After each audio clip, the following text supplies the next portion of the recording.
दोस्तों जय हिंद। मैं हूं रवि शुक्ला और आप देख रहे हैं द न्यू भारत। और द न्यू भारत के इस नए सेगमेंट में यानी शून्य से शिखर तक लव जिंदगी प्रस्तुत कर रहा है, जिसके अंदर हम बातें करेंगे प्रेरणा की, जिंदगी के करीब ले जाने की और जिंदगी के भीतर संघर्ष के आयाम को छूने की, संघर्ष की राह को आसान करने की। कहा जाता है कि जिंदगी की ऐसी उड़ान अभी बाकी है और हमारे इरादों का इम्तिहान अभी बाकी है, और अभी तो नापी है महज मुट्ठी भर जमीन, अभी तो सारा आसमान बाकी है। और ऐसी आसमान की छूने की चाहत रखने वाले ऐसे न जाने कितने शख्स हैं इस हिंदुस्तान के भीतर, जिनसे मुखातिब होना, जिनसे परिचय करवाना हमारा द न्यू भारत का एक नया सपना है। सो द न्यू भारत के भीतर आज हमारे साथ हैं माही ग्रुप के सीएमडी आदरणीय तुषार हरीश रावल जी। आदरणीय तुषार जी, स्वागत है। थैंक यू भैया, थैंक यू भैया जी।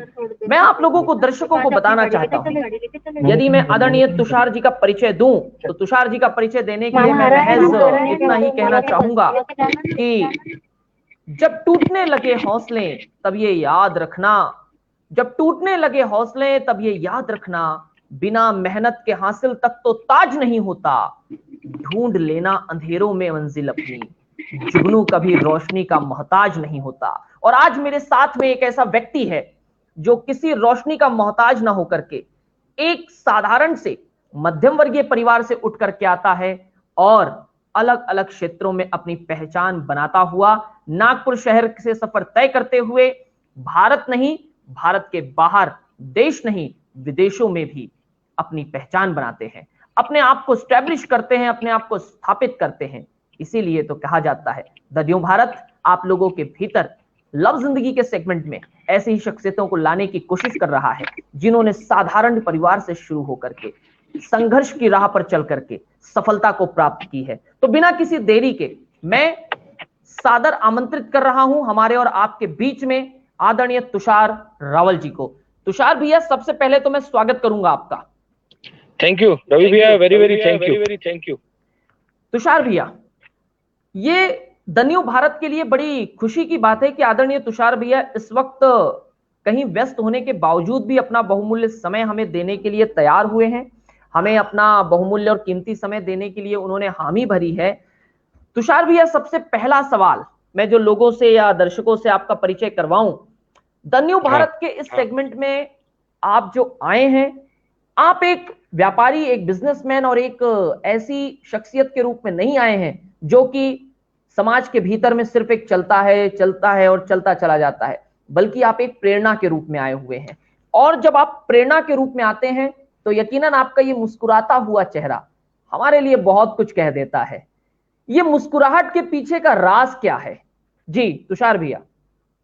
ऐसा है रवि भैया कि सबसे पहले मैं आपको धन्यवाद देना चाहता हूं कि आपने मुझे इस चैनल पे आने का मौका दिया।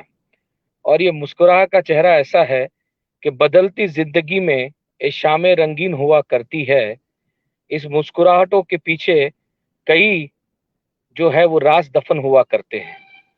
मैंने ये मुस्कुराहट का राज ऐसा है कि अपनी जिंदगी में स्ट्रगल करते करते एक ही चीज सीखी कि आदमी ने अगर अपने जीवन में मुस्कुराहट अगर आपने परोसी है या आपके मतलब चेहरे पे मुस्कुराहट है, तो आप कोई भी जंग जो है वो जीत सकते हैं। चाहे कितना भी टेंशन हो, आप इस मुस्कुराहट को बांटते चलिए तो एक दिन आप जरूरत से ज्यादा अपने मंजिल को पा सकते हैं। यानी मुस्कुराहट जब चेहरे पर रहती है तो कितना भी बड़ा संघर्ष हो, ये संघर्ष बड़ी आसानी के साथ में कट जाता है।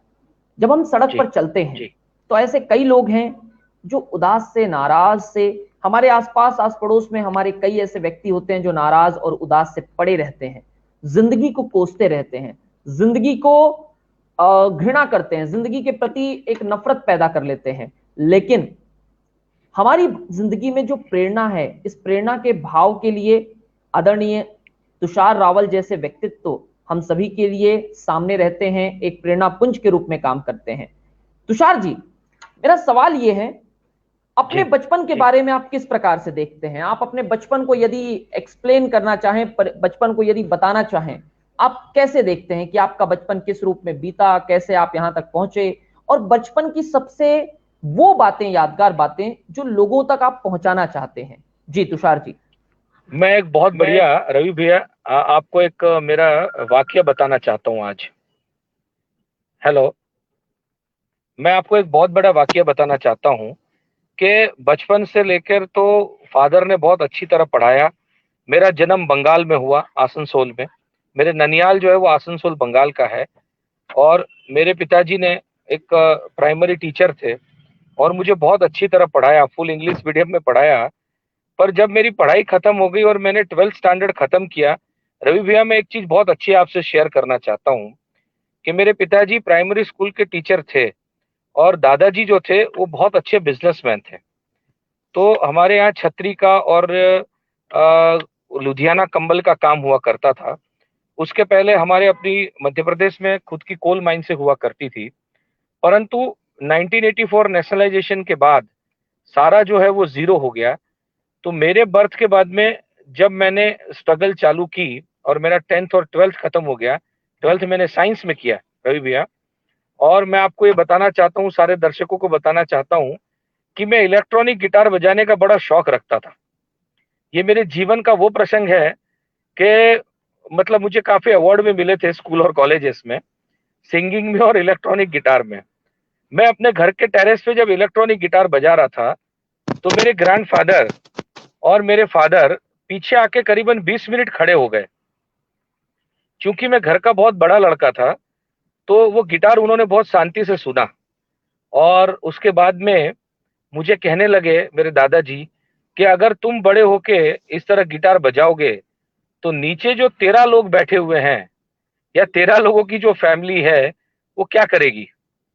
उस दिन से रवि भैया गिटार को तो छोड़ दिया और 18 साल की उम्र में मैंने बिजनेस के फील्ड में कदम रखा। और उस कदम के बाद पहली बार मैंने एक मेहता ऑयल कंपनी की एजेंसी ली और वो एजेंसी के साथ में मैंने काम स्टार्ट किया पूरे विदर्भ में और सारे मतलब मध्य प्रदेश छत्तीसगढ़ में बहुत अच्छा काम किया। 2 साल काम किया, कंपनी ने उसके बाद प्रोडक्शन बंद कर दिया तो थोड़ा सा लॉस बेरिंग हुआ। पर इतना जरूर कहता हूं कि बचपन से एक बिजनेस का ब्लड था और मेरे पिताजी मुझे एक सर्विस कराना चाहते थे। उन्होंने मुझे एक कॉलेज में बोला था कि तुम्हें लेबोरेटरी असिस्टेंट बना दिया जाता है तो तुम बढ़िया से काम करो और अपने परिवार को चलाओ। रवि भैया मैं आपके माध्यम से सारे लोगों को ये कहना चाहता हूँ कि तुषार रावल ने जीवन में बहुत संघर्ष किया है और अपने फादर के अगेंस्ट जाके मैंने बिजनेस स्टार्ट किया था। मेरी कॉलेज में अपॉइंटमेंट हो गई थी, मैंने 2 महीने नौकरी भी की। परंतु मुझे वो चीज अंदर से कहीं ना कहीं खटकती थी कि मैं क्या करने जा रहा हूँ या मेरा ये फ्यूचर क्या है। क्या इन केमिकल की बोतलों में मेरा फ्यूचर खत्म हो जाएगा या मैं क्या कर सकता हूँ, ये मुझे पता नहीं था। तो उसके बाद फिर मैंने एक मतलब प्रण ले लिया कि जीवन में कुछ न कुछ बनना है। मेरे आदर्श उस समय भी मैं आपको बता देना चाहता हूँ, भारत के दिवंगत राष्ट्रपति प्रणब मुखर्जी मेरे आदर्श रहे हैं। ठीक है, भारत के सबसे बड़े बिजनेसमैन धीरूभाई अंबानी मेरे आदर्श रहे हैं। वो भी एक टीचर के लड़के थे। ठीक है, उन्होंने एक टीचर के लड़के छोटे से गुजरात के गांव से आकर आज आपको मालूम है कि अंबानी ग्रुप आज की तारीख में वर्ल्ड के टॉप 5 रिचेस्ट ग्रुप में है। एक छोटी सी चीज को स्टार्ट करके उसके बाद में तो मेरे आदर्श वो लोग रहे हैं। मेरे आदर्श गौतम अदानी जी रहे हैं कि एक एंटरप्राइजेस की चीज चालू करके आज वो कोल पावर इंडस्ट्रीज में सारे टॉप में रहे हैं। मेरे आदर्श बहुत ऐसे लोग रहे हैं कि जिनको मैंने देखा है, जिनकी बुक्स मैंने पढ़ी है। मेरे आदर्श टाटा ग्रुप के जमशेद जी नजरवान जी टाटा जी रहे हैं। मेरे को पढ़ने का बहुत शौक है रवि भैया, तो मैं हमेशा इन महापुरुषों की किताब पढ़ते रहता हूँ। मैं कोई फालतू चीजें पढ़ता नहीं। बट फिर से मैं अपने प्रसंग पे आता हूँ क्योंकि आपने पूछा मेरे बचपन की यादें। तो ग्रैंडफादर आज भी मेरे लिए आदर्श थे। उन्होंने बिजनेस के अंदर में पहला कदम रखने की बात की। और मेरे नाना जी जो थे वो बहुत बड़े कॉन्ट्रैक्टर थे जिन्होंने बोकारो और दुर्गापुर स्टील प्लांट उस जमाने में बनाया था। तो मुझे पहले से ही एक इंजीनियरिंग में जाने का बड़ा पैशन रहा। परंतु मैंने अपनी स्टडीज जो है वो बीएससी कंप्लीट की। बाद में मेरे फादर मुझे सर्विस कराना चाहते थे, तो मैंने पोस्ट ग्रेजुएट डिप्लोमा किया कंप्यूटर हार्डवेयर टेक्नोलॉजी में। वो 82% से पास किया और फिर एलएलबी भी किया। बट इन सब चीजें करने के बाद में भी रवि भैया, पढ़ते पढ़ते मैं फिर से आता हूँ कि मेरे ग्रैंडफादर ने बोला कि जो नीचे तेरा लोग है वो क्या करेंगे। उस दिन से आज तक मैंने वो गिटार को हाथ नहीं लगाया और उस बिजनेस के फील्ड में कदम रखा और कदम रख के जो चाहा उसको अचीव किया।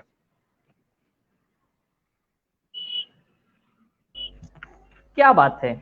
यानी जिंदगी के भीतर में, यदि मैं कहूं, अन्ना हजारे जी ने एक किताब बस में खरीद कर पढ़ ली थी और वहां से उनकी जिंदगी परिवर्तित हो गई। सभी की जिंदगी में एक टर्निंग पॉइंट आया। महात्मा गांधी जी ने किसी महिला को साड़ी धोते हुए देखा और उसके बाद उनकी जिंदगी बदल गई कि उस महिला के पास एक ही साड़ी है और वो आधा अपने शरीर को ढकती है और आधे को धो करके साफ करती है। यानी तुषार रावल जी की जिंदगी में यदि वो छत पर गिटार नहीं होता और वो इलेक्ट्रॉनिक गिटार पर पिताजी की आपत्ति नहीं होती और उस आपत्ति के बाद तुषार रावल जी ये नहीं सोचते कि इतनी बड़ी बात बोलने के पीछे का कारण क्या है, तो शायद आज तुषार रावल जी किसी केमिकल के दफ्तर में या केमिकल की इंडस्ट्री में कहीं बैठ करके क्लर्क, स्टोर मैनेजर या ज्यादा से ज्यादा ब्रांच मैनेजर तक की पोस्ट पा पाते थे। जी सर, तुषार जी ये बताइए, एकदम राइट। यदि पिताजी ने जब ये बोला तो उस वक्त आपके दिमाग में क्या आया जब पिताजी ने कहा कि 13 लोगों का ख्याल रखिए। आज के यदि जनरेशन होती, यदि आज का पेरेंट हो, आज का यदि बच्चा होता, तो शायद वो ये कहता, मैं तो छोटा हूं, मैं अभी थोड़ी कुछ कर सकता हूं। आपने क्या सोचा उस वक्त? मैंने अपने पिताजी को एक बहुत बड़ा आदर्श माना। मैंने अपने पिताजी को कोई अगेंस्ट नहीं गया उनके। मैंने उनकी लाइन को बहुत गहराई से समझा।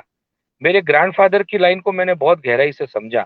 उनका कहने का मतलब ये था कि रावल फैमिली ने अपने जीवन में जो मकाम समाज के अंदर में, सोसाइटी के अंदर में जो इज्जत बनाई है, उसको आपको बकायदा कायम रखना है। अगर कोई आज का बच्चा होता तो ये सोचता कि मेरे फादर मुझे प्रेशर कर रहे हैं। चूंकि मैं पहले से ही बहुत धैर्य और गंभीर आदमी हूं, मेरी राशि तुला है और मैं बहुत तोल के बोलता हूँ चीजें और बहुत गंभीरता से सोच के और शब्दों का बड़ा मतलब जो प्रयोग करता हूं तो 10 बार उसको पेशेंस रख के सोचता हूं, ऐसे ही नहीं बोल देता। तो मैंने अपने पिताजी और ग्रैंडफादर की बात को बहुत ध्यान में लिया रवि भैया। और एक दिन मैंने सोचा कि मैंने क्या करना चाहिए। मैं चाहता तो मेरे ग्रैंडफादर के साथ में उनके बिजनेस में चला जाता, परंतु मैंने वो नहीं किया। मैंने सोचा नहीं, अपन ने एक इतनी बड़ी लाइन बनाना कि वो अपनी लाइन को कोई दूसरा काट ही ना सके। मैंने आपसे कहा था कि मेरे आदर्श धीरू भाई अंबानी है, वो भी एक टीचर के लड़के हैं, थे, आज भी मेरे लिए वो आदर्श है। वो क्यों है? क्योंकि एक छोटे से गांव के टीचर का लड़का अगर आज दुनिया के 5 रिचेस्ट में आ सकता है, ठीक है, तो फिर ये तुषार रावल टीचर का लड़का एक 50 रुपए से स्टार्ट करके 500 करोड़ तक क्यों नहीं जा सकता। तो ये पहली मंशा थी और भगवान ठाकुर जी की कृपा से, बालाजी और श्रीनाथ जी बाबा और भगवान सबकी कृपा से आज ऐसी सिचुएशन है कि ठाकुर जी ने जो हमने चाहा वो सारी चीजें धीरे धीरे हम अचीव करते गए अपने जीवन में। बहुत चीजें बाकी है, पर हाँ, आपका सवाल था कि वो गिटार का टर्निंग पॉइंट, वो डेफिनेटली मेरे जीवन का टर्निंग पॉइंट था और मेरे ग्रैंडफादर की बात को मैंने बहुत पॉजिटिव लिया। इसके लिए आज इस मकाम पे हूं मैं। यदि मैं इसके पीछे का एक संदेश निकालूं तो वो संदेश ये होगा कि आज की जनरेशन को, आज की पीढ़ी को ये समझना है कि यदि आपके माता पिता आपको कोई भी चीज कहते हैं तो वो आपके दुश्मन नहीं है। यदि वो कुछ कह रहे हैं तो उसके पीछे का एक सार है। हो सकता था यदि तुषार जी ने उसे गंभीरता से नहीं लिया होता तो शायद वे आज यहां नहीं पहुंचते। और एक 500 रुपए से लेकर या 50 रुपए से लेकर 500 करोड़ रुपए तक पहुंचने का सपना, लगता नहीं है तुषार जी कि एक मध्यम वर्गीय परिवार में और शिक्षक के लड़के होने के बावजूद बहुत बड़ा सपना हो गया था। शायद ये प्राप्त करना भी एक नामुमकिन था। कैसे आपने इसे सपने को कैसे देख लिया? मैंने सपने को ऐसा देखा रवि भैया कि पहले तो मैंने अपने फादर और ग्रैंडफादर की चीज को पॉजिटिव लिया। फिर मैंने ये सोचा कि अगर जीवन में आगे बढ़ना है तो अपना खुद का स्टैंड होना चाहिए। एक बहुत अच्छी बात आपने मुझसे पूछी, मैं बताना चाहता हूँ आपके चैनल के माध्यम से सारे दर्शकों को और आज की स्पेशल यंग जनरेशन को, जिनके पास पेशेंस नाम की कमी है। वो पेशेंस रखते ही नहीं आज की जनरेशन, क्योंकि उनको सारी फैसिलिटी बहुत फ्री में मिल गई है। मैं आपको क्लियर कट बताना चाहता हूँ। आज मेरे पास मोबाइल कब आया? जब मैंने 12th पास कर लिया तब वोडाफोन बीपीएल का बहुत बड़ा एक हाथ में 1.5 किलो का वजन वाला एक फोन था, वो मुझे मिला, ठीक है। 10th के बाद में मुझे साइकिल मिली, है ना। 12th के बाद में स्कूटर मिला, और उसके बाद में फिर मैंने जो लिया वो सारे अपनी चीजों से लिया। मैं रवि भैया आपको एक चीज बताना चाहता हूँ कि आपका स्वभाव और आपका बिहेवियर आपको बहुत ऊंचे आसमान पे ले जा सकता है। अगर हम अपने क्रोध पे नियंत्रण करें और उस चीज को आप अगर समझ के चलें तो आप डेफिनेटली उस मकाम को हासिल करते हैं। अब आपका सवाल है कि 5 से लेके 500 करोड़ का सपना। तो स्टार्टिंग मैंने आपसे कहा कि मैंने बहुत ही एक एजेंसी से काम चालू किया था, और ऐसा कारवां बनता गया कि मैं अपने जीवन का एक प्रसंग बताता हूं आपको। मैंने लाइफ में पहली बार गडकरी साहब के पूर्ति शक्कर कारखाना बेला में है, नागपुर में। मैं वहां एक मटेरियल सप्लायर के रूप में गया था, और कलकत्ता की कंपनी वहां आई हुई थी। तो कलकत्ता की कंपनी ने बहुत अच्छे ऑफिसर्स थे, और मेरा बिहेवियर देखा कि ये यंग लड़का नागपुर से 90 किलोमीटर स्कूटर पे आता है, काम करता है, काम करके चला जाता है। तो इसको एक बार फिर मुझे शाम को बुलाया गया, और ऑफिसर्स ने कहा कि आपको जो है हमारा ऑफिस बनाना है। तो मैंने कहा सर मुझे कंस्ट्रक्शन का सी नहीं मालूम, मैं कैसे बनाऊंगा? तो नहीं, बोले आप ही को बनाना है। और रवि भैया मैं आपको बताता हूँ कि मैंने जीवन में पहला 200 लेबर क्वार्टर का कॉन्ट्रैक्ट उन्होंने मुझे बिना कुछ मेरे मतलब फर्म मेरे पास थी, बट 200 लेबर का जो कॉन्ट्रैक्ट होता है हट हाउस बनाने का, लेबर हाउस बनाने का, वो मुझे दिया।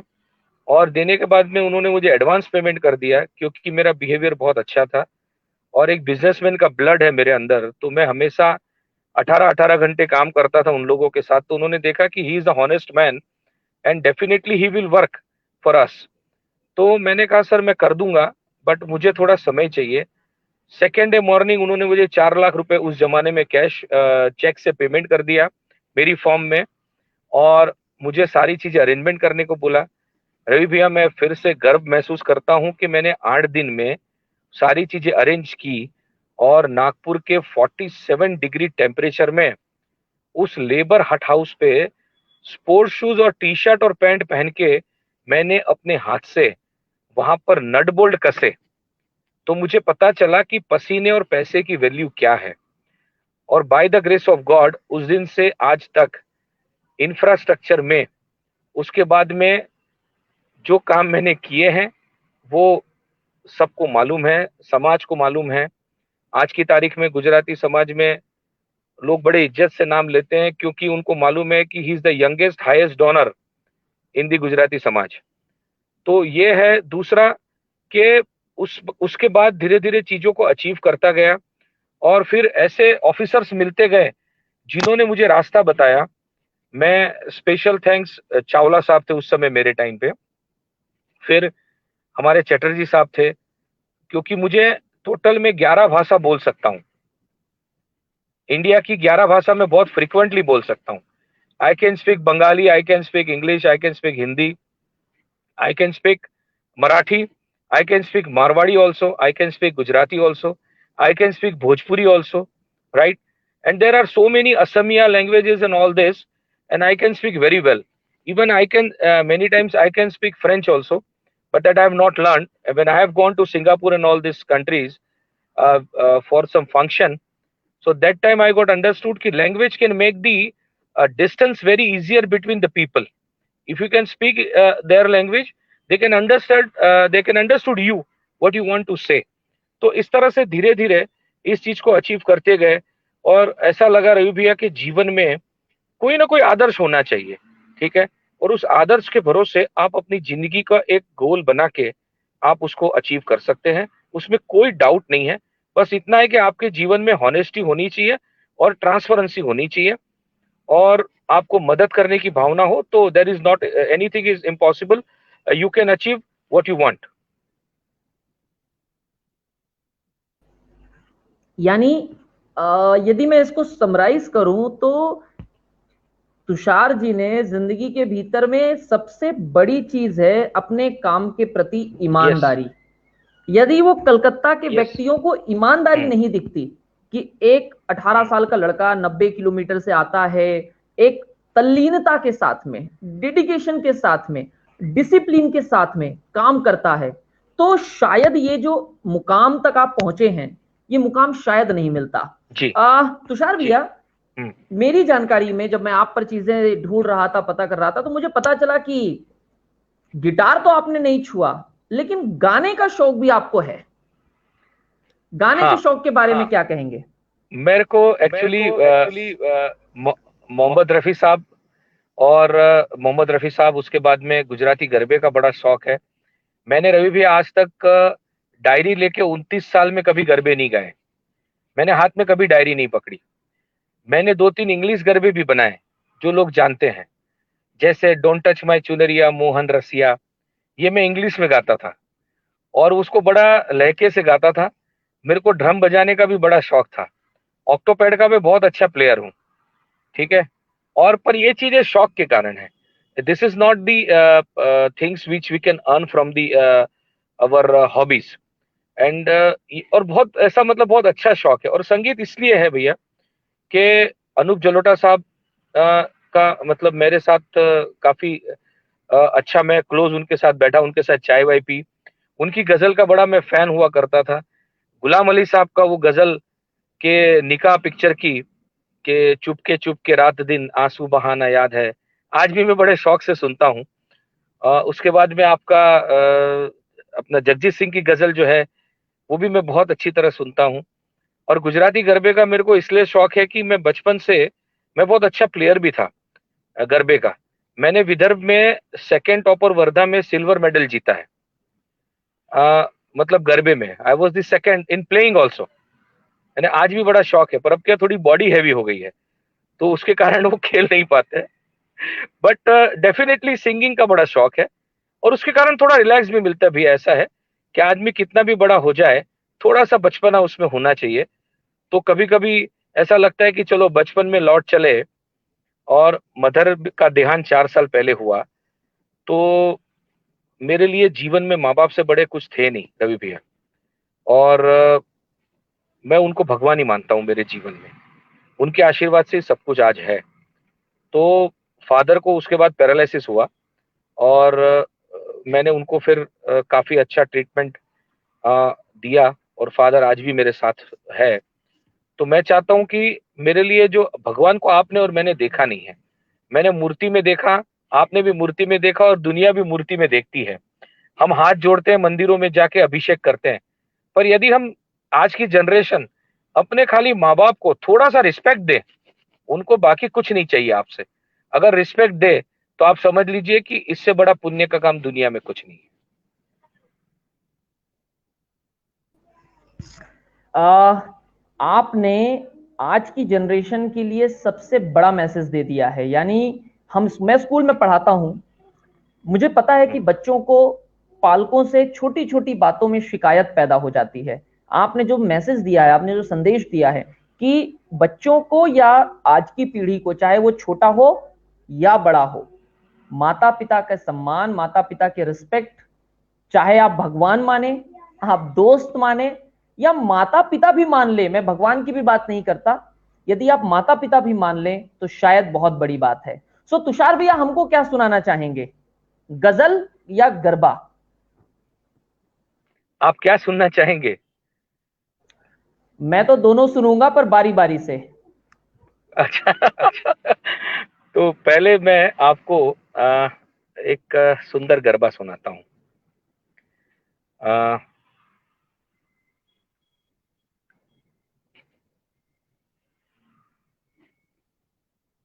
पहले मैं आपको गरबा सुनाता हूँ, और गरबे के बहुत ही बढ़िया बोल है जो गुजराती में है, जिसमें ऐसा इसका मीनिंग है कि जब अपन माता रानी की मतलब भक्ति करते हैं, तो उस समय एक दुखियारी जो स्त्री है उस है, और वो गा रही है कि भींजाए घर छोड़ो भींजाए चुंदड़ी रे लोल, आंख मां आसूड़ानी धार जो, हे मारा मेणा के मेणा मेणा सांभड़ो ने खोडल मावड़ी रे लोल, भींजाए घर छोड़ो भींजाए चुंदड़ी रे लोल। मतलब मेरी आंख, मेरा कपड़ा, मेरी आंखों में आंसू है, और मैं आपसे प्रार्थना कर रही हूं कि आप मेरे दरवाजे पे पधारिए तो मैं आपका दर्शन करूं। ये इसका मीनिंग है।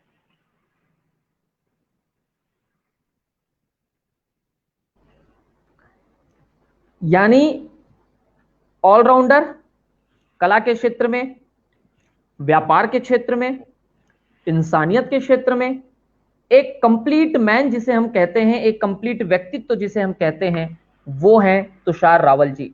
मैं जो लोग जुड़े हुए हैं अभी और जो बाद में देखेंगे, उन सभी को बताना चाहता हूं कि तुषार जी का नागपुर, दुबई, दिल्ली, सिंगापुर, इनके अलावा भी कई जगह जहां पर मेरी जानकारी नहीं है और हम तुषार जी से उसकी जानकारी जरूर लेंगे, माही ग्रुप के नाम से एक अपना स्वयं का शुरू किया हुआ ऐसा व्यापार है जिसे वे बढ़ा रहे हैं और बढ़ाते जा रहे हैं। मैं आप लोगों के लिए बताना चाहता हूं, इन्होंने 5 रुपए से 500 तक का सफर नहीं तय किया, ये उससे भी 4 गुना ज्यादा आगे बढ़ गए हैं। अंदाजा आप लगा लीजिए, मैं नहीं चाहूंगा कि मैं उसे जाहिर करूं, लेकिन हां, जिस तरह से आज 5 रुपए से एक 500 करोड़ का सपना लेकर के चलने वाला व्यक्ति कला को भी प्रेम करता है, गिटार को भी प्रेम करता है, गीत संगीत को भी प्रेम करता है, उतना ही प्रेम, वो सबसे ज्यादा प्रेम अपनी बेटी से करता है, जिनका नाम है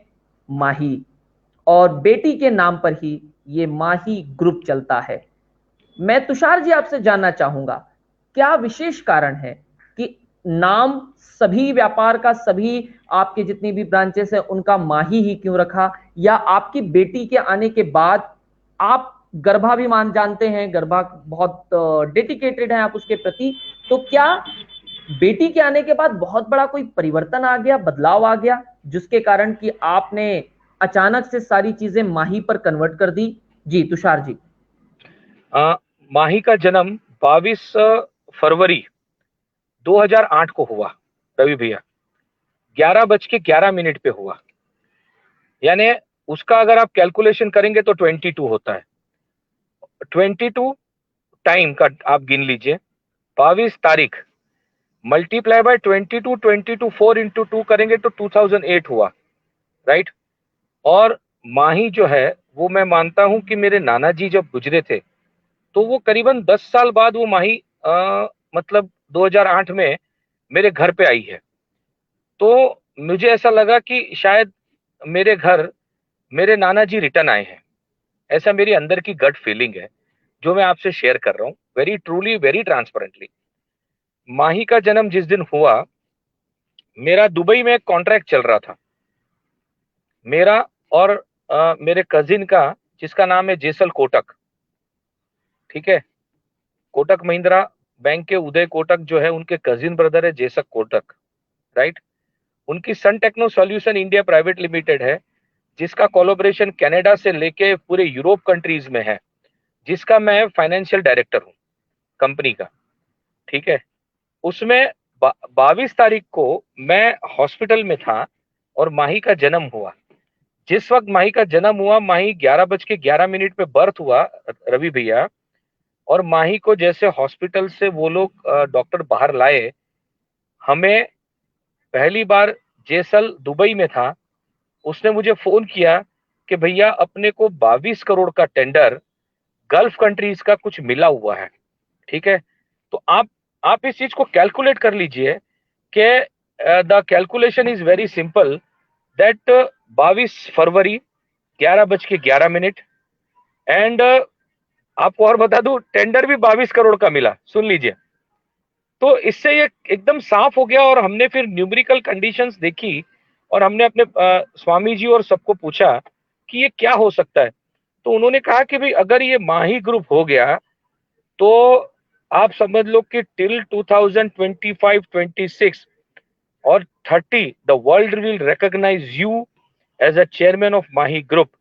तो उस दिन से, जब से माही का नाम चेंज किया रवि भैया, हमने कभी पीछे मुड़ के नहीं देखा।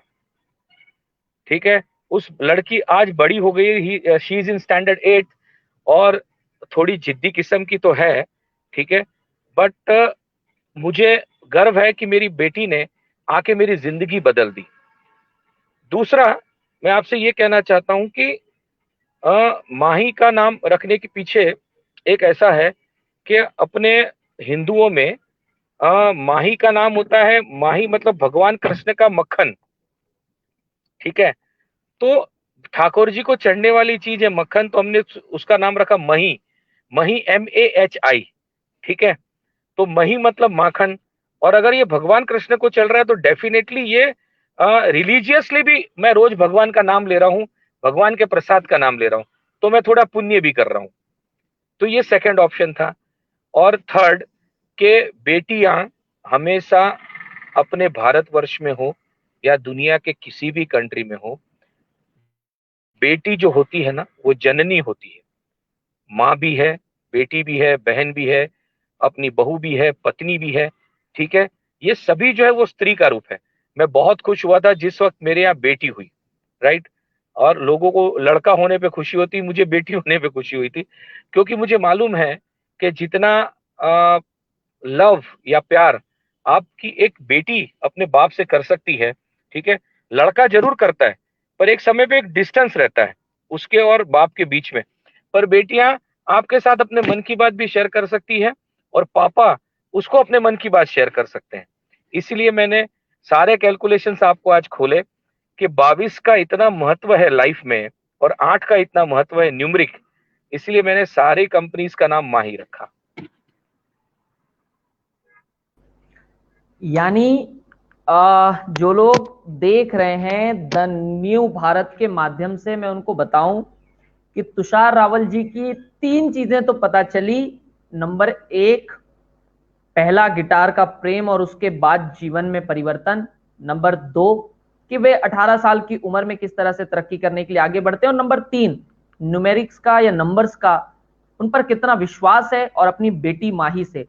तुषार जी, माही को माही ही बोलते हैं या नाना बोलकर पुकारते नहीं, हैं? माही माही बोलता हूँ, माही ही बोलता हूँ, चलिए, माही ही बोलता हूँ। चलिए माही ही बोलते हैं। यानी आपका जो ये विश्वास है कि नाना आ गए हैं वापस, चलिए ये नहीं है कि आप उसे नाना पुकारते हैं। नहीं, तो माही बोलता हूँ। कहने का माही मतलब ये बोलता है कि माही के माध्यम से इनकी जिंदगी में 2002 के बाद से कुछ परिवर्तन आते हैं और उन परिवर्तनों को देख करके, सॉरी 2008 के बाद में, 2008 के बाद में जब माही ग्रुप की शुरुआत करते हैं, तो मैं दर्शकों को बताना चाहता हूं कि Mahi tours and travels, Mahi enterprises, Sarang enterprises, न जाने ऐसी कितनी चीजें हैं जो माही के नाम से आदरणीय तुषार जी चला रहे हैं।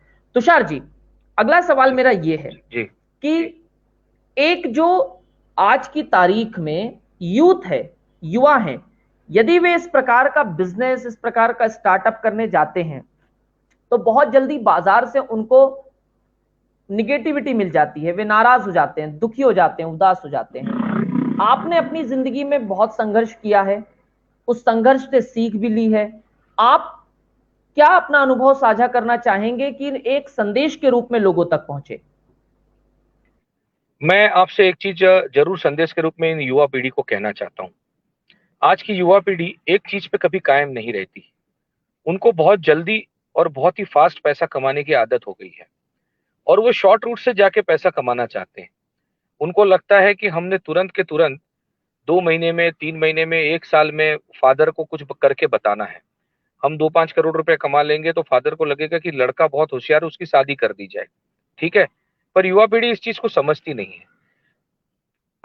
हमें कोई भी बिजनेस स्टार्ट करने से पहले एक सस्टेंसी और एक सस्टेन मेंटेन करना चाहिए। हमारे बिजनेस में ट्रांसपेरेंसी मेंटेन करनी चाहिए। हाँ, मैं मानता हूँ स्टार्टिंग करते वक्त आपको थोड़ी बहुत दिक्कत आती है, लोग आपको नेगेटिव बोलते हैं, ठीक है, मैं फिर से एग्जांपल देना चाहता हूं कि अंबानी जी ने जब 500 रुपए में 2 मोबाइल दिया था तो वर्ल्ड ने कहा था ये आदमी बेवकूफ हो गया है। आपको याद है रवि भैया? रिलायंस ने 500 रुपए में 2 मोबाइल दिए थे। तब लोगों को ऐसा लगता था कि वर्ल्ड में ये क्या कर रहे हैं, कुछ समझ में नहीं आ रहा है, ठीक है। बट आपको ये समझा दूं मैं, वो एक मोबाइल क्रांति थी इस वर्ल्ड की, है ना। आपको आदी बना दिया गया उस चीज का, और आज आप बिना मोबाइल के जिंदगी जी नहीं पा रहे हैं। आप एक बार अपनी बीवी को आइसक्रीम खिलाने नहीं ले जाते हैं, पर मोबाइल अपनी जेब में जरूर रखते हैं, ठीक है। क्यों रखते हैं? क्योंकि आपको मालूम है कि टाइमिंग आजकल आपका मोबाइल ही मेंटेन करता है, आप मेंटेन नहीं करते हैं, आप स्केड्यूल भी मेंटेन नहीं करते हैं, ठीक है। आपको और एक चीज बताना चाहता हूं कि केंद्रीय मंत्री फग्गन सिंह कुलस्ते साहब, जो मेरे बड़े भाई हैं, आज स्टील मिनिस्ट्री में है, ठीक है, भारत सरकार में, है ना। संजय राउत जी, जो मेरे बड़े ब्रदर है, वो मेरे बहुत अच्छे मित्र हैं, मुझे गाइड करते रहते हैं, ठीक है। और काफी पॉलिटिकल माइलेज इस फील्ड में आया है कि जिसकी वजह से लोगों के प्रति अपन ने एक विश्वास पैदा किया। आपको, यूथ को, कोई भी चीज काम करने से पहले एक विश्वास अपने आप में और सामने पैदा करना पड़ेगा कि यू कैन डू इट। और अगर आप ये कर लेते हैं तो डेफिनेटली चाहे कितनी भी निगेटिविटी हो, आप कहीं भी पीछे नहीं जा सकते। मेरे मित्रों में आपको बता देना चाहता हूं कि छोटा जो कजन मेरा, जिसको मतलब जेसल कोटक, जो मेरे लिए बहुत अहम रोल है, विक्रम बोधे कोल्हापुर से, जिसकी खुद की बॉक्साइट की माइंस है मेरे साथ, वो मेरे लिए बहुत बड़ा अहम रोल है। उसके बाद में इंफ्रास्ट्रक्चर में और लेआउट के और बाकी बिजनेसेस में गुलशन मुनियार करके है, वो मेरा बहुत अच्छा रोल है। आपको एक चीज और कह देना चाहता हूं कि मैं एक हफ्ते में, मेरे परम मित्र हैं त्रिपाठी जी, उनके आशीर्वाद से एक कोकोनट वाटर 200 ml बॉटल में, जिसका प्लांट कोयम्बतूर पोलाची में है, वो इंडिया में लॉन्च करने जा रहा हूं।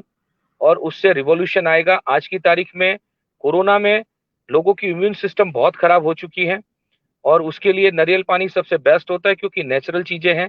हम गोलियां खाएंगे तो धीरे धीरे हमारा किडनी लीवर खराब हो जाएगा। इसलिए मैं वो प्रोडक्ट लॉन्च करने जा रहा हूँ first time in India. Nobody is going to launch this product, I am telling you. And by the grace of God, if the time will speak, then will be the top on the world, right.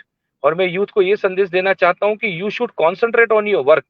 अपनी लक्ष्य को एकलव्य जैसा लक्ष्य बनाइए, अर्जुन जैसा लक्ष्य बनाइए कि मुझे आंख दिख रही है द्रोणाचार्य जी, मुझे पक्षी दिख ही नहीं रहा है, ठीक है। द्रोणाचार्य जी को एकलव्य का अंगूठा मांग लेना पड़ा अर्जुन के लिए। ये जग जाहिर है, ये भारत का इतिहास है, ये महाभारत का इतिहास है, ठीक है। कर्ण से कवच कुंडल मांग लेने पड़े कृष्ण भगवान को अर्जुन के लिए। क्यों? क्योंकि उसको वो प्रूफ करना चाहते थे कि अर्जुन बेस्ट है, राइट।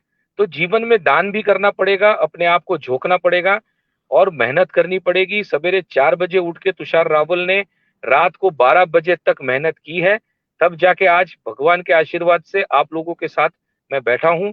और मैं बहुत शुक्रगुजार हूं रवि भैया कि आपने फिर से मुझे जो ये टाइम दिया आपके साथ बैठने का, एक यंग ऑथर के साथ बैठ के, मुझे ऐसा लग रहा है कि मेरा छोटा भाई मुझसे सवाल पूछ रहा है और जिसका मैं जवाब दे रहा हूं। तुषार भैया, बहुत शुक्रिया कि आपने जिस तरीके से उत्तर दिया ना, ये उत्तर दरअसल बहुत महत्वपूर्ण इसलिए है कि आज का यूथ हवा के रुख की तरह होता है और हवा के साथ साथ परिवर्तित होता रहता है। और आपने जो कहा कि कम समय में अधिक पाने की लालसा, ये लालसा ही या ये लालच, ये अति आत्मविश्वास, अति उत्साह उन्हें कहीं ना कहीं पतन की ओर लेकर के जाता है। हम ये जानना चाहेंगे, अच्छा जानना चाहेंगे इससे पहले क्या सुनाएंगे आप? कुछ सुना दें तो मैं बात आगे बढ़ाता हूं। जी, स्वागत है। बजाना तो हमें भी आता मगर कोई ताल तो हो, गाना तो हमें भी आता मगर कोई सुर तो हो। कौन कहता है कि ताजमहल शाहजहां ने बनाया है, वो हम भी बना सकते थे मगर कोई मुमताज तो हो।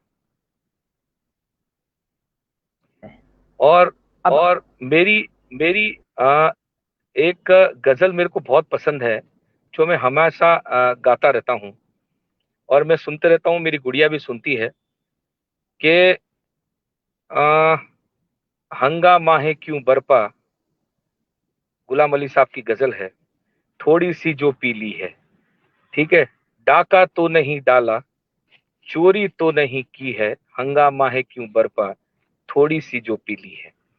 इसका अर्थ ऐसा है कि यूथ इसका अर्थ ऐसा निकालती है कि भी पीने के बाद में आदमी चिल्ला चिल्ली ना करे, ठीक है।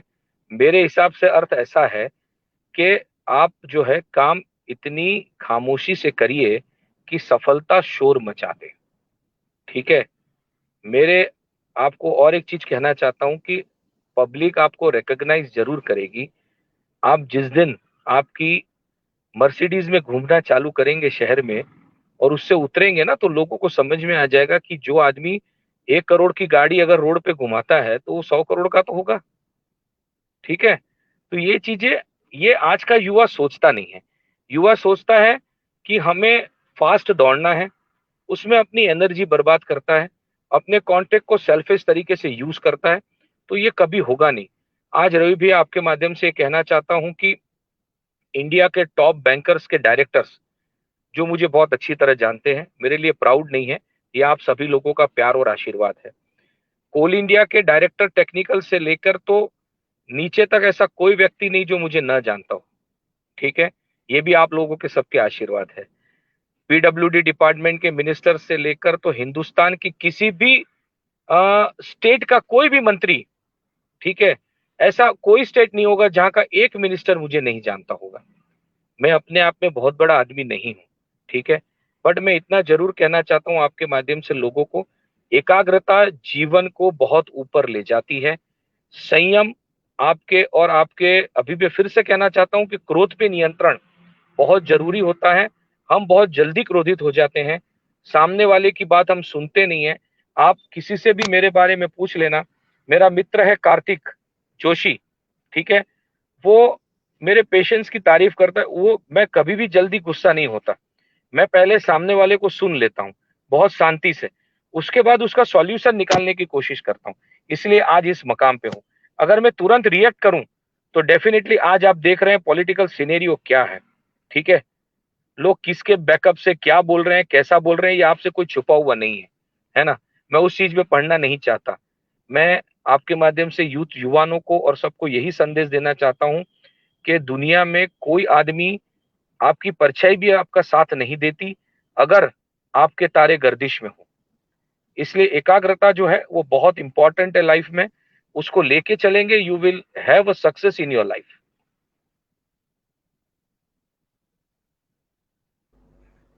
बहुत खूब। आपने यानी जिस तरीके से जो संदेश दिया है, ये संदेश यूथ के लिए, विशेष रूप से उनके लिए जो कि लगातार आगे बढ़ने का सपना देखते रहते हैं। मैं तो आज यहां से इसके माध्यम से बताना चाहता हूं द न्यू भारत के प्लेटफॉर्म पर कि आदरणीय तुषार रावल जी का इसी प्रकार का इंटरव्यू मैं महीने में एक बार रखना चाहूंगा, ताकि यूथ को अलग अलग प्रकार का डायरेक्शन मिल सके।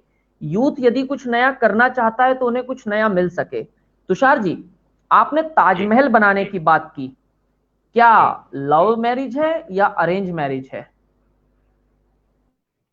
हाँ, love marriage, love marriage, love marriage, love marriage. क्या बात है, पहला प्रपोज आपका था या भाभी जी का था?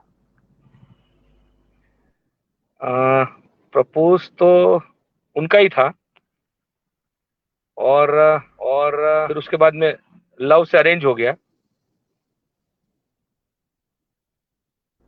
यानी तुषार रावल जी जिंदगी में जो कला के प्रेमी हैं, साहित्य के प्रेमी हैं, और हर एक प्रकार से एक कंप्लीट मैन जिसे हम कहते हैं, मोहब्बत भी करते हैं, गिटार भी बजाते हैं, शायरी भी करते हैं, गरबे का अंग्रेजी वर्जन भी प्रेजेंट करते हैं, प्रस्तुत करते हैं, और एक सपना लेकर के चलते हैं, उस सपने को पूरा भी करते हैं।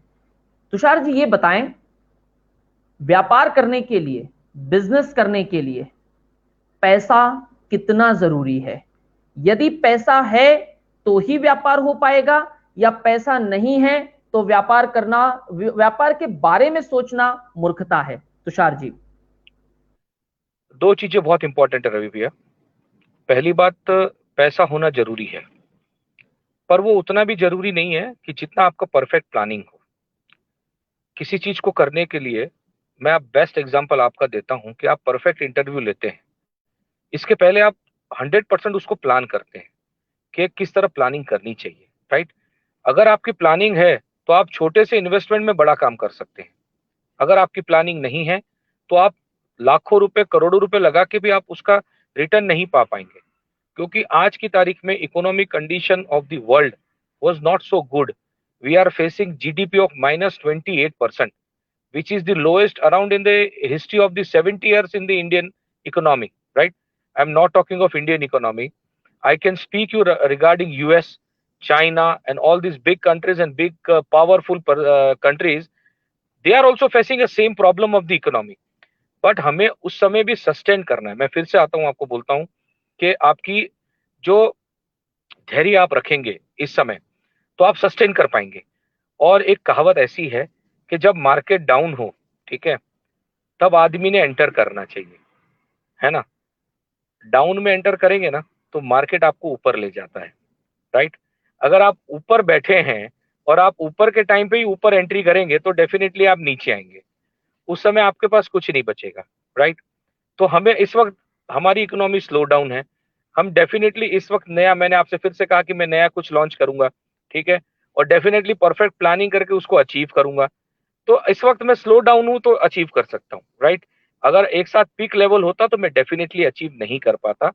इसलिए मेरा फिर से सभी से अनुरोध है और आपके माध्यम से एक संदेश देना चाहता हूं कि बहुत परफेक्ट प्लानिंग करनी चाहिए, राइट। मैं आपसे फिर से कहना चाहता हूं कि अंबानी जी ने, धीरू भाई ने एक यान के छोटे से कार्यक्रम से अपने बिजनेस शुरू किया था, राइट। और आज विमल उनका ब्रांड है। मैं राइट हूं, शायद आप इसको एग्री करेंगे कि Vimal the brand of Reliance, right. Singhania Raymond the brand which speaks, है ना। तो हमारा ये कहना है कि हर आदमी जीरो से ही चालू करता है। कोई फर्स्ट डे उसके पास में करोड़ों रुपए होते नहीं है, और जिनके पास में होते हैं ना वो इन्वेस्टमेंट करके कमा भी नहीं पाते। मैं आपको हकीकत बता दूं, बिकॉज प्लानिंग बहुत मस्त होती है और planning paper to paper neck to neck आनी चाहिए। बिफोर स्टार्टिंग एनी बिजनेस उसके नेगेटिविटी पे जाना चाहिए। आप कैलकुलेट करें कि 10 रुपए लगाने के बाद उसका ब्याज क्या होगा, ठीक है। मेरे बहुत अच्छे मित्र हैं धर्मेश वेद, है ना, श्वेतल लॉजिस्टिक्स श्वेतल इंडस्ट्रीज के मालिक हैं। आज टाटा जिंदल के सबसे बड़े बिजनेसमैन है सेंट्रल इंडिया में, उससे बड़ा काम किसी का नहीं है। मैं आपको बताता हूँ, उनके बड़े भाई परेश भाई, उनके बड़े भाई शैलेश भाई और सारे लोग बच्चे आज ऐसा परफेक्ट बिजनेस करते हैं कि अगर आप उनसे प्लानिंग सीखें तो आपको समझ में आ जाएगा। और उनके फादर मुकुंद काका, जो बरसों से आज इस बिजनेस में है, स्टील इंडस्ट्री में टॉप कहे जाते हैं, वो लोग आज प्लानिंग से चलते हैं और उसको अचीव करते हैं। तो सेम चीज आपको यही कहना है यूथ को, आपके जेब में अगर मान लो 10 लाख रुपए है, आप डेफिनेटली 1 करोड़ कमा सकते हैं, बट प्लानिंग जरूरी है। अगर उस 10 लाख को मार्केट में ऐसे फेंक दे विदाउट प्लानिंग, 1 रुपया रवि भैया रिटर्न आएगा नहीं। 1.25% ब्याज बनिए का, मैं आपसे कहना चाहता हूँ, 1.25% ब्याज बनिए का घर से जाएगा, ठीक है, और कोई फायदा होगा नहीं, वो लॉस में आएगा। फादर घर पे रखेंगे नहीं और हमें बाहर कहीं रहना पड़ेगा। तो ये चीजें होगी जो अपन चाहते नहीं है। यूथ से ये कहना चाह रहे हैं, you should plan first before start anything. आज हम भी कॉर्पोरेट्स में बैठते हैं तो डेफिनेटली मेरे मित्र जो हैं वो अदानी पावर के वीपी है कंदर पटेल, राइट। आप कभी भी बोल सकते हैं, वो कंदर भाई ने मेरे क्लोज मित्रों में से हैं। He is a third position in Adani power. इसलिए मैं आपसे कहना चाहता हूँ कि वो प्लानिंग करता है और ये सब चीजें सीखने लायक है। ये आपको फर्स्ट डे नहीं आ जाती। अब जब तक उसको प्लान करेंगे तो डेफिनेटली आप इस चीज को अचीव करेंगे, है ना। तो मेरा आपसे यही गुजारिश है कि प्लान करें और फिर मार्केट में उतरें, तो उसमें ज्यादा बेनिफिट आपको मिलेगा।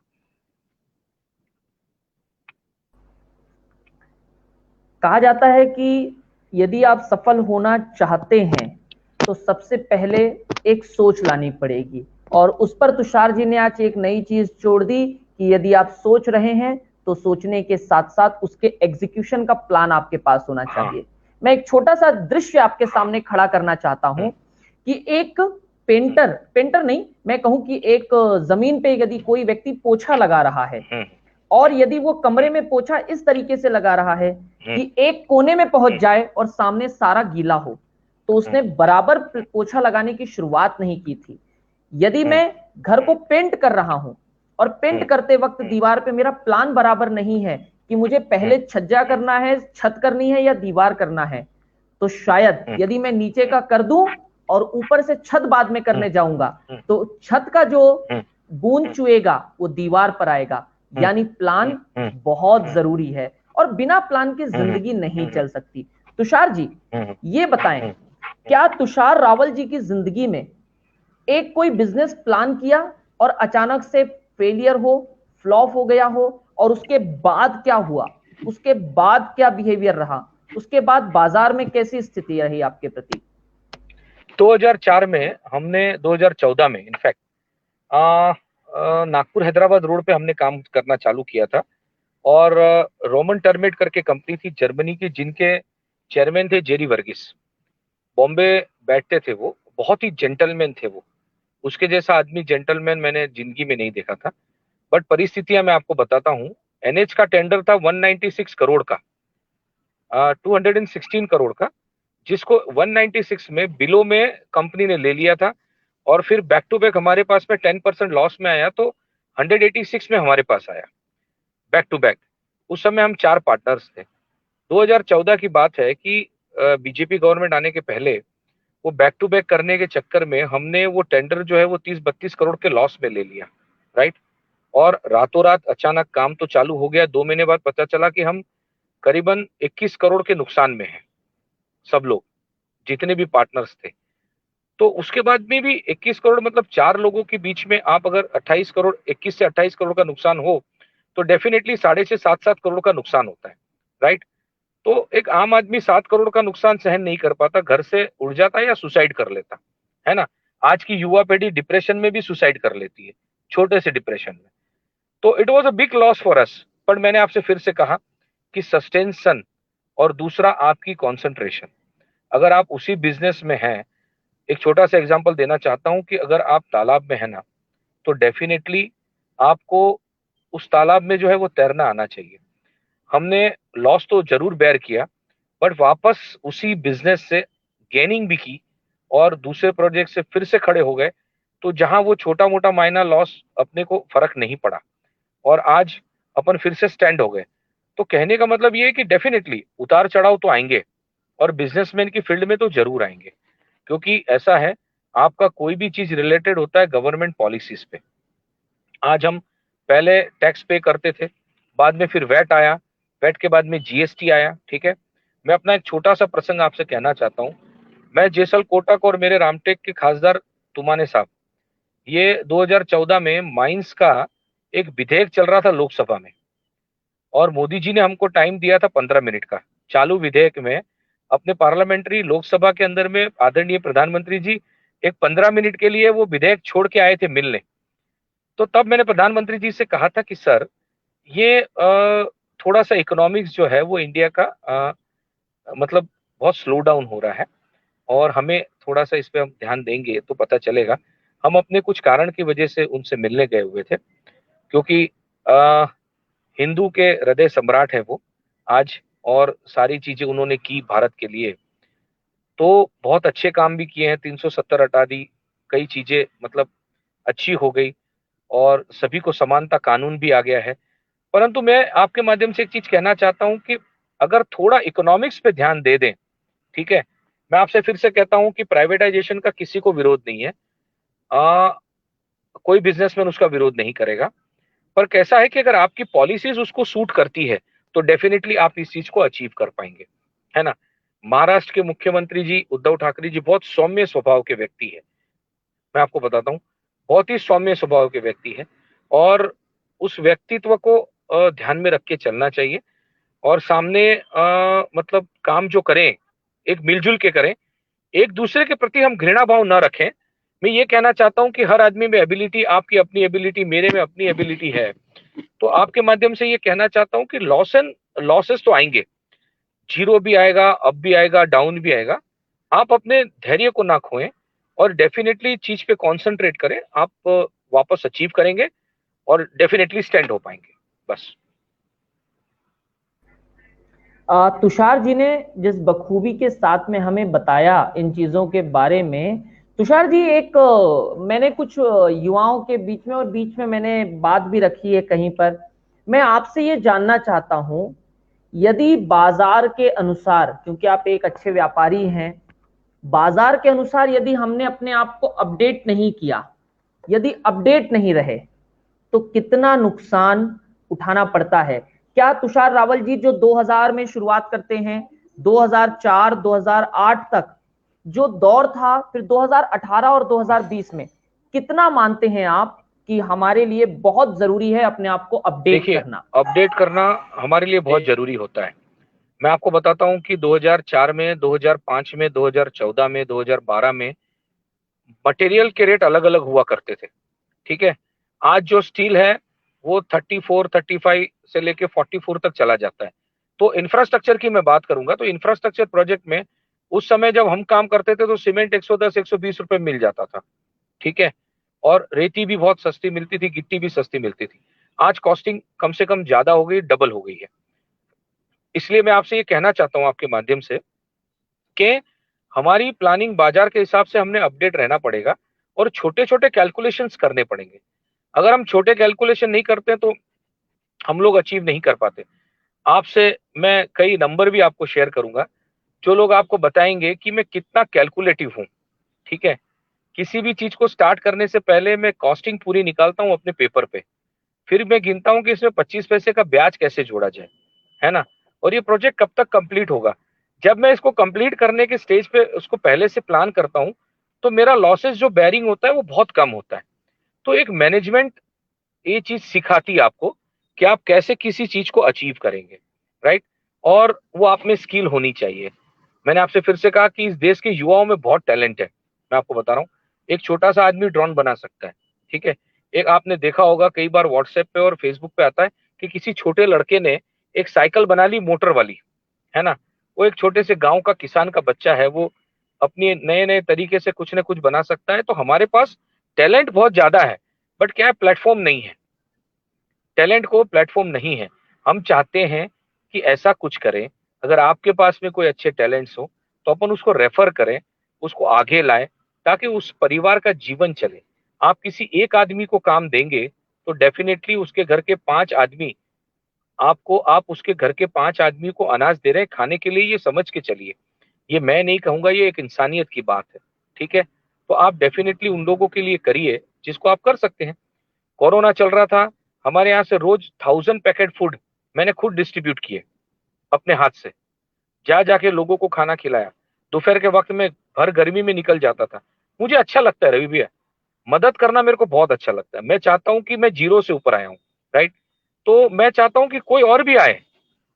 हर आदमी, देखिए एक समय के बाद में मेरे को अपनी सीट छोड़नी पड़ेगी, तो डेफिनेटली धीरू भाई के बाद में मुकेश भाई आए, ठीक है, गौतम अदानी साहब के बाद में करण अदानी आएंगे, है ना। तो ये डेफिनेटली आएंगे, इनको आना ही पड़ेगा। तो ये चीजें हमेशा आदमी को धीरे धीरे अपनी सीट को रिमूव करने की भी ताकत होनी चाहिए, और ये एक्सेप्टेंस होना चाहिए अंदर कि अब मेरा टाइम आ गया है, मैंने ये सीट जो है किसी और को देनी चाहिए। हमारे यहाँ सिस्टम है कि मैं वो सीट छोड़ना ही नहीं चाहता। ठीक है, मैं चाहता हूं कि मैं जिंदगी भर रहूंगा। ऊपर वाले का देर है, अंधेर नहीं है, आप समझ लीजिए। आपके माध्यम से मैं डिप्लोमेटिक चीजें बोल रहा हूँ, आप समझ रहे हैं। आप एक बहुत अच्छे पत्रकार हैं, मैं इतना अच्छा नहीं बोल पाऊंगा, बट इतना जरूर कहना चाहूंगा कि हमें सेकेंड लाइन रेडी करनी पड़ती है, and we can not be ruled. हमें उनको सिखाना पड़ता है। आज मेरे को मेरी बेटी को सिखाना पड़ता है कि बेटा, आज मेरी बेटी 8th स्टैंडर्ड में है। रवि भैया, मैं प्राउड नहीं करता, सवेरे 8 9 बजे जब मैं घर से निकलता हूं तो अभी ऑनलाइन क्लासेस होने के बाद भी वो मेरे साथ ऑफिस अटेंड करती है। 9 से लेकर रात को 8:30 9 बजे तक वो ऑफिस बैठती है। तो अभी उसकी उम्र है 12 13 साल। अगर ये 5 साल कंटिन्यू चलेगी तो आप सोच लो कि माही रावल का फ्यूचर क्या होगा।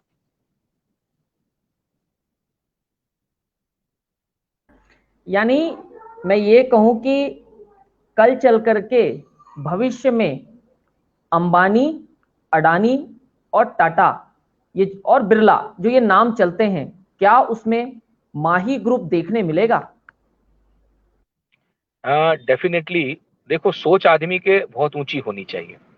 सपना आदमी अगर लिम्बोर्गिनी का देखे, मैं कारों का बहुत शौकीन हूँ, तो डेफिनेटली आप है ना जगुआर तक तो जा ही सकते हैं, ठीक है। तो हमेशा आदमी ने अगर लिम्बोर्गिनी सोची तो आप जगुआर ले सकते हैं, इसमें कोई डाउट नहीं है। तो सपना हमेशा ऊपर होना चाहिए। तुषार जी, कुछ छोटे छोटे फटाफट 3 से 4 सवाल। सबसे जी पसंदीदा गाड़ी जी, कौन सी है? सबसे पसंदीदा गाड़ी है मेरी ऑडी और मर्सिडीज। आप कौन सी चलाते हैं? मैं मर्सिडीज सी क्लास 200 कॉम्प्रेसर चलाता हूँ। ड्राइवर पसंद है या खुद गाड़ी चलाना पसंद है? ड्राइवर तो रखता हूँ, पर कभी कभी ऐसा लगता है कि रोमांटिक मूड में बारिश में अच्छे गाने सुनते हुए लॉन्ग ड्राइव पे जा सकते हैं। वाइफ पसंद है या पहले जो वो लवर थी तब पसंद थी? पेचीदा सवाल है, बट पसंद तो पसंद ही है बस। और वो कोई प्रॉब्लम नहीं उसमें, एवरीथिंग इज ओके। बेटी के बाद में बेटे का सपना देखा आपने या माही पर, न, माही से न, सारी उम्मीदें? बस माही से सारी उम्मीदें हैं। जीवन में माही है तो सब कुछ है, और उसी से शुरू उसी से खत्म। यदि माही हम्म, कल ससुराल जाती है तो आप हम्म, चाहेंगे कि वो वहां पर जाकर रहे या आप अपने साथ रखना चाहेंगे? डेफिनेटली उसको ससुराल में रखेंगे। मेरे साथ रखने का तो संस्कार ही नहीं है। एक बाप इस तरह की कोई मतलब मैं तो नहीं करूंगा। वो ससुराल में जाए, अपने ससुराल को मेरे यहाँ जैसे दीपक की तरह उसने घर का उजाला मेरे घर को किया है, वैसे वो ससुराल को भी उजाला प्रदान करे, ठीक है। और अपने उस ससुराल को भी महकाए, जैसे उसने मेरे घर में आंगन में मेरे आंगन में पैर रख के मेरी किस्मत बदल दी। वैसे वो मैं भगवान से प्रार्थना करूंगा कि वो ससुराल जाके उनके ससुराल की भी किस्मत बदल दे, बस बाकी कुछ नहीं। क्या बात है, बहुत खूब। तुषार जी, पेट्स पसंद है? हाँ। Pets hello. पसंद है? हेलो। पेट्स पसंद है? Pack pack. पेट्स पेट्स,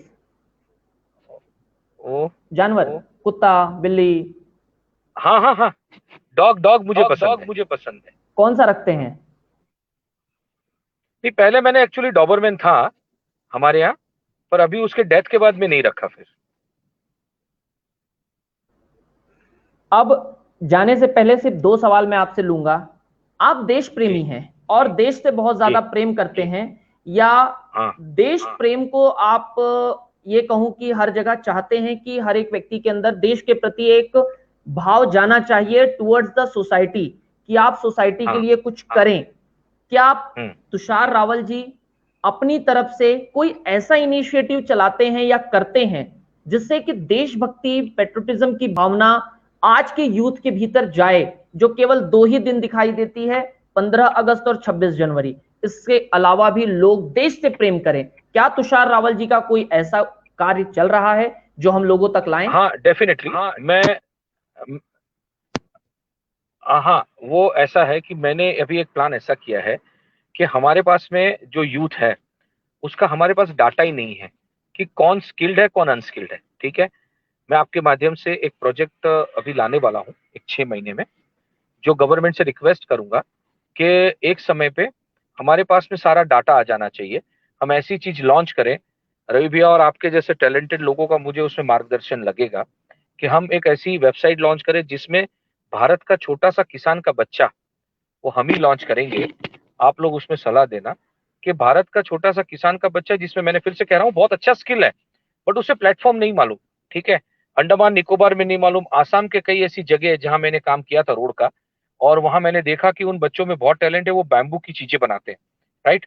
और उनको पर जगह नहीं मिलती कि वो आके कहीं अपने आप को स्टैंड करे। Same you can see a place like Gadchiroli, you can see Bhamragad, Chhattisgarh, Madhya Pradesh, Himachal. यहाँ ऐसे ऐसे लोग हैं जिन्होंने मतलब टैलेंट से भरपूर है, प्लेटफॉर्म मिल नहीं रहा। मैं आपके माध्यम से लोगों से कहना चाहता हूं कि मैं कुछ रेडी चीजें कर रहा हूं जो इस वक्त नहीं बताऊंगा, पर डेफिनेटली वो जिस दिन करूंगा मैं आपसे बोलूंगा कि अब लोग हमसे जुड़े और अपने टैलेंट को उसमें प्रदर्शन करें, या अपने आप को उस चीज में रजिस्टर्ड करें। उसके बाद उसको भारत के अंदर में और वर्ल्ड के अंदर में अपन उस टैलेंट को प्रोड्यूस करें। तुषार जी, बहुत सही बात आपने कही, और जो आप फ्यूचर के लिए, भविष्य के लिए योजनाएं बना रहे हैं, उन सारी योजनाओं में हम चाहेंगे कि जहां पर भी हम आपकी मदद कर सके, द न्यू भारत हमेशा आपके साथ है।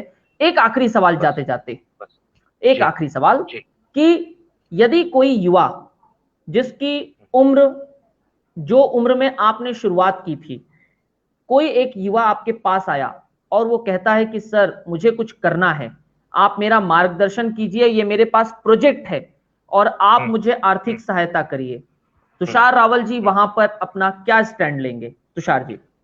डेफिनेटली पहले मैं प्रोजेक्ट देखूंगा उससे, और अगर मेरी समझ में आ गया तो मैं डेफिनेटली उसके साथ में काम करने का इंटरेस्ट दिखाऊंगा।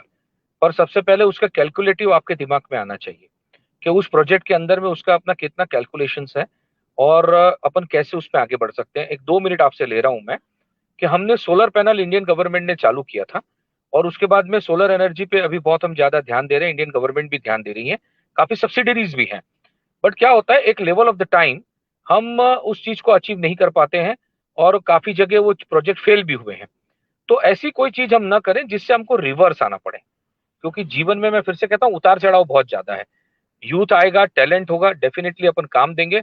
और मैं आपके माध्यम से ये भी कहना चाहता हूँ कि मैं, जो भी आदमी काम करना चाहता है, अपने पास में सारे प्लेटफॉर्म तैयार है, अपन उनको वहां स्टैंड कर देंगे भारत के किसी भी कोने में।